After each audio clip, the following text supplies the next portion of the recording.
The dark side is very strong here. It tests you, it tests us all. Any change you feel is coming from within yourself. Instinctually, you know your true path. Ever since making Krea's Conundrums Apathy, I've been fascinated with the tomb of Ludo Kresh. As far as I can tell, it's unlike the other tombs in the valley. Throughout gathering footage for Apathy, I ran across some interesting things and decided to run some tests. What I found was that this tomb seems to have more of an emphasis on conversion than anything else. It's more interested in manipulating your mind than it is in manipulating your body.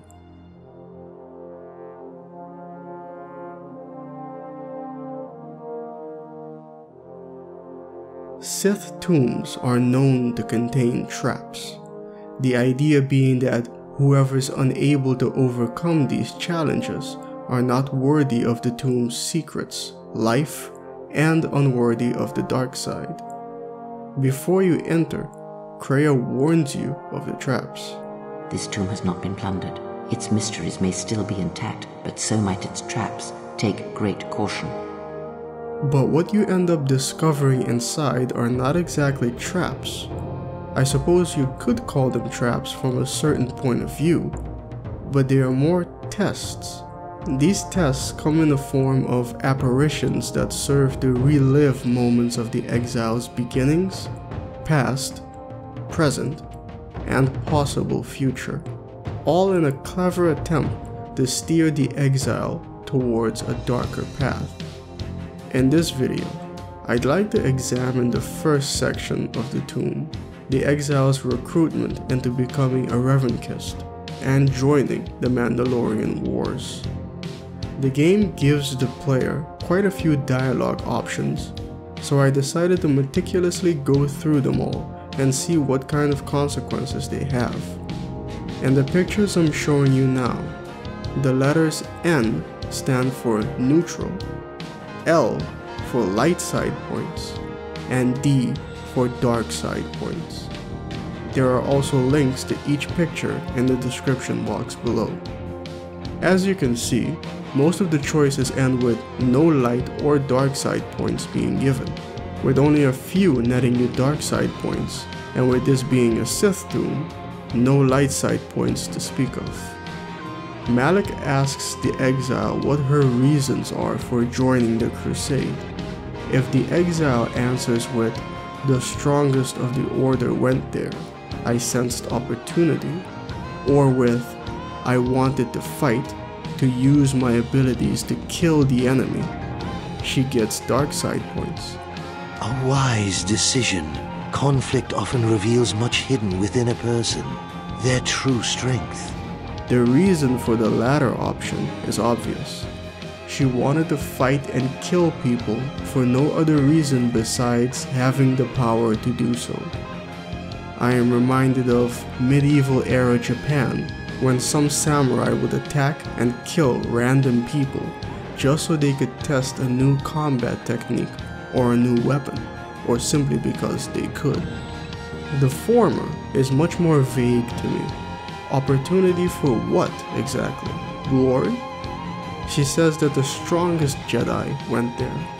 Opportunity to test her might compared to other Jedi? Whatever she may have meant, seeing only opportunity in war is indeed likely to net you dark side points. When Malak criticizes the Jedi, the exile can reply with, "When aren't they wrong? They're misguided fools." You have learned much. You no longer need to obey their hollow teachings. This nets you dark side points because it's a negative absolute. The exile is saying that the Jedi have always been wrong in every single thing they've ever done. It's dismissive. She says they're just misguided fools. They're worthless. But we all know that none of that is true. Her statements are things said in anger and hatred. The final opportunity for dark side points come after Malak asks the exile if they would still join the war after seeing what happens. and miss the carnage of war? Never. Is there anyone that you can honestly describe as a good warmonger? Loving war completely disqualifies you from being a good person. What interests me more are the neutral responses that grant you no points in any direction. At the very beginning, you can just tell Malik, "Enough games, draw your lightsaber and fight." A statement that can lead someone to think that they could inherit dark side points from it, but you in fact do not. Why? Well, like I've said before, the Force preys on someone's state of mind.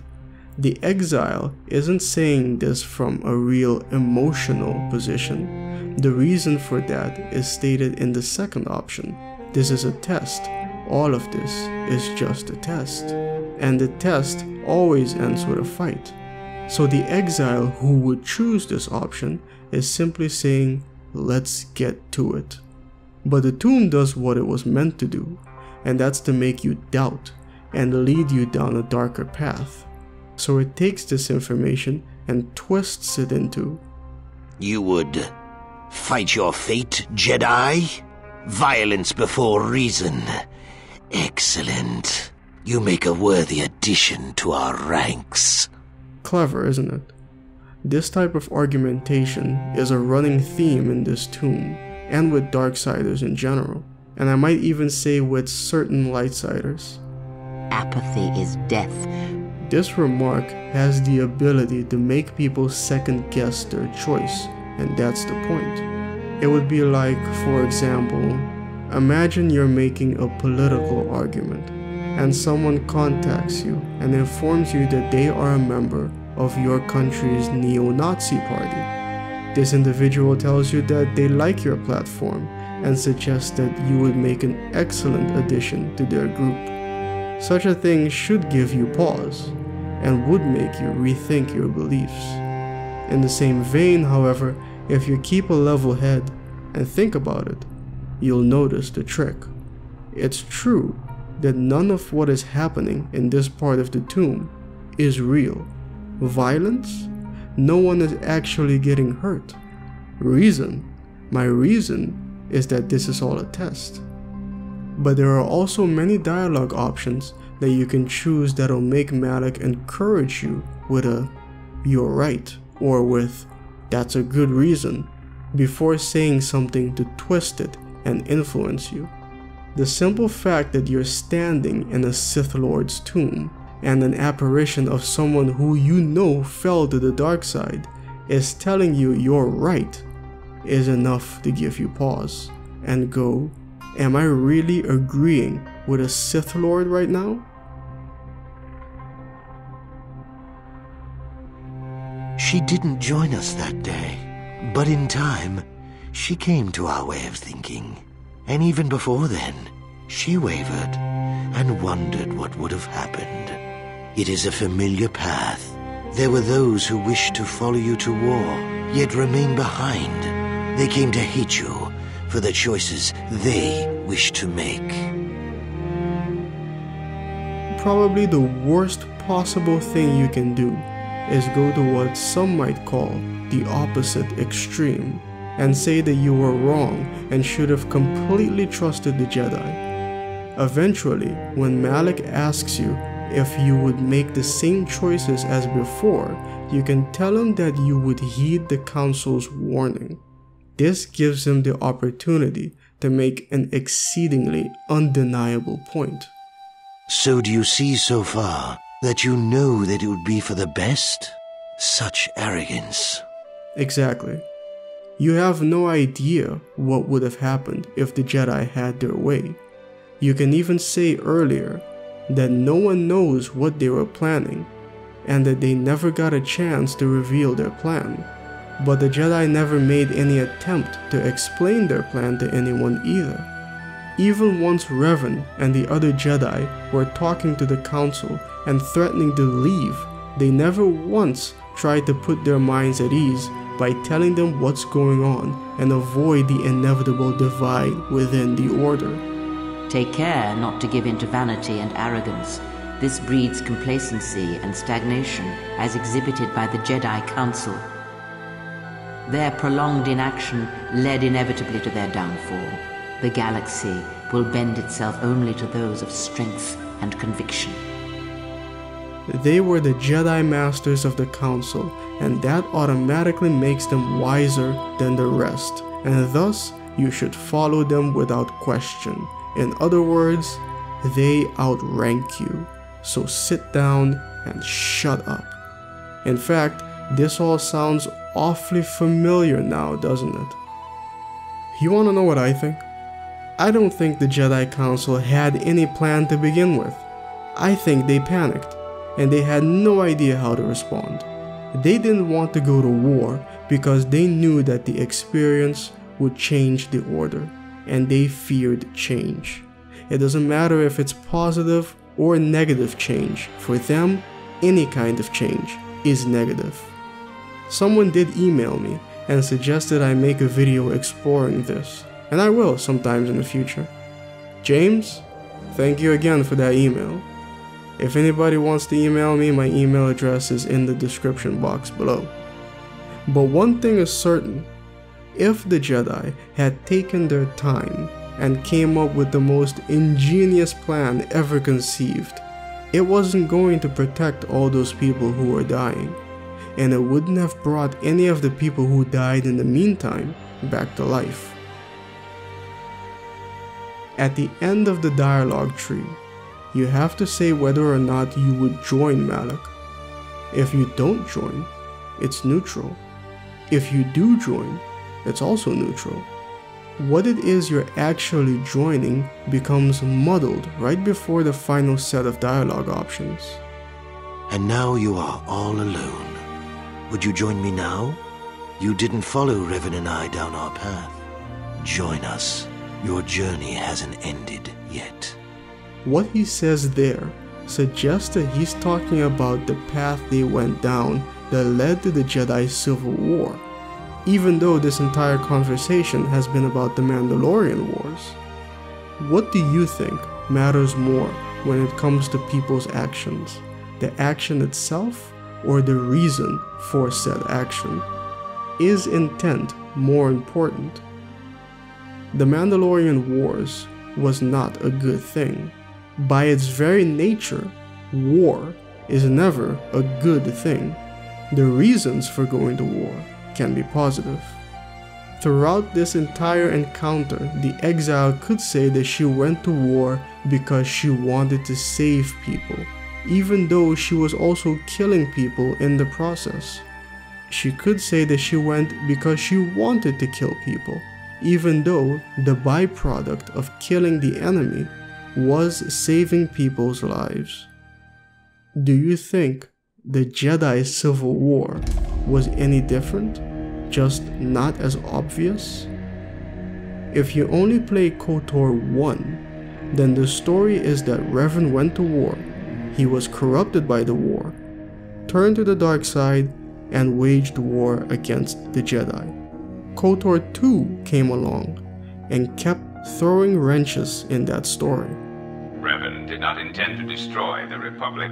He deliberately left the infrastructure of many planets intact, and many military production facilities.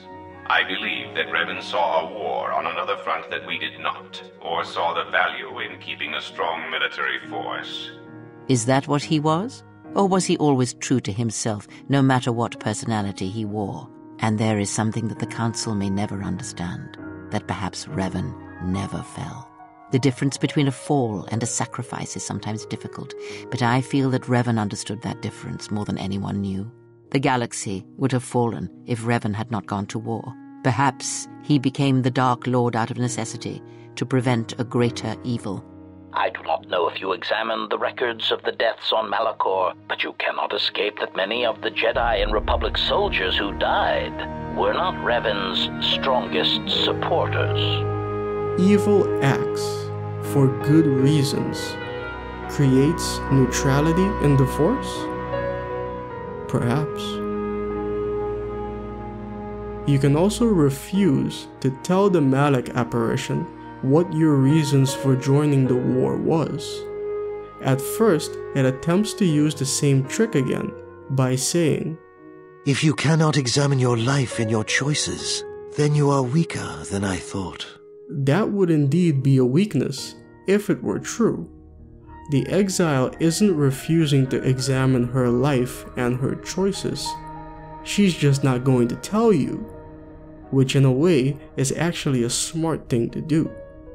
This trick that the tomb is using relies on information.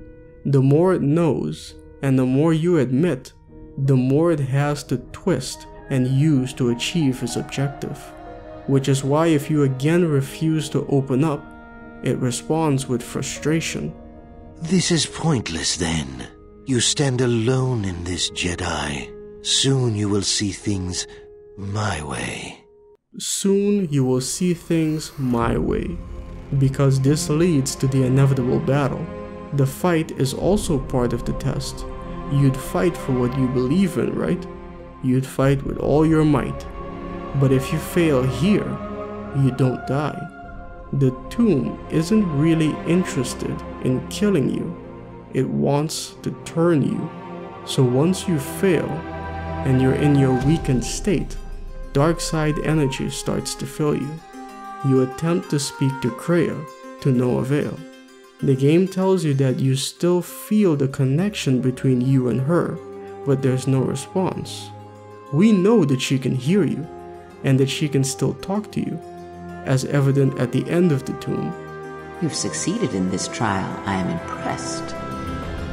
Kreia is choosing to stay silent. Kreia is the teacher. The tomb of Ludo Kresh is the exam. No help is allowed.